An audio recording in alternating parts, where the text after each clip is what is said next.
Wisdom from 100 years ago. How to Draw Cartoons by Claire Briggs. A gift from a good friend of mine and a previous guest on the channel, Bruce Simon. He knows that I'm a giant fan of Claire Briggs, and so he sent me this copy of How to Draw Cartoons from 1924. In the spring and winter issue of the Comics Journal from 2020, I did this tribute to Claire Briggs, which was a short bio comic about his life, followed by a selection of some of his comics that I really liked that I recolored just to give them some kind of fresh perspective and get people to pay attention to them in this era. I mean, these are really old comics, so here we are.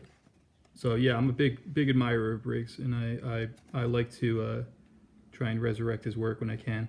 So right off the bat, Claire Briggs, his main advice, and actually this goes out throughout the book, is that you should be educated solidly above being the best at drawing. It's better to be educated and not have a talent for drawing than to have all the artistic talent in the world but to be stupid. And he says that he receives letters, hundreds of letters a year, begging for advice on how to be a cartoonist, and you would be surprised by the illiteracy contained in those letters. So I thought that was pretty funny. Another thing he offers is that when you look over the cartooning field, you'll find that those who are most successful are those that have been themselves and nobody else. And it's essential that you interpret your own thoughts in your own way, and that will make you interesting to others. Another piece of advice from Claire Briggs is that you should never be satisfied with the first idea that occurs to you. You should cast that aside and keep working, and then cast aside the second and the third idea, and then keep up that process of elimination until you are sure that you have the best possible idea on any particular subject that you have to take on. And the reason for this is that the first idea would naturally come into the mind of anybody, and it would be the obvious one, like the easiest joke. And so he thinks a cartoon, the idea is paramount in importance, and so you should just try and strive to find the very best one and not the easiest one. Much of this book concerns the differences, like the do's and don'ts of sports, editorial, political, and humor cartoons of the newspapers, and things that are basically obsolete in this era. But I still find that stuff interesting personally. There are probably 10 cartoonists in the country who earn $50,000 every year from their work, he says, that cracks me up because that's probably still true.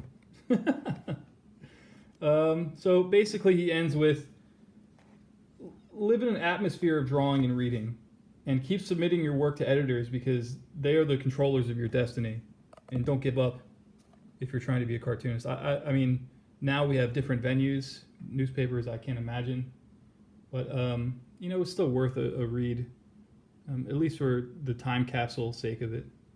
So anyway, yeah, that's How to Draw Cartoons by Claire Briggs from 1924. That's everything I got out of it. Before I go, I just wanted to plug my newest Fantagraphics book, which is up for pre-order. I'll have a link in the description for you to pre-order this book. Please don't step on my Jnco jeans. Beautiful, pocket-sized collection of humor comics, autobiographical stories. This is the last Halloween I took part in 1998.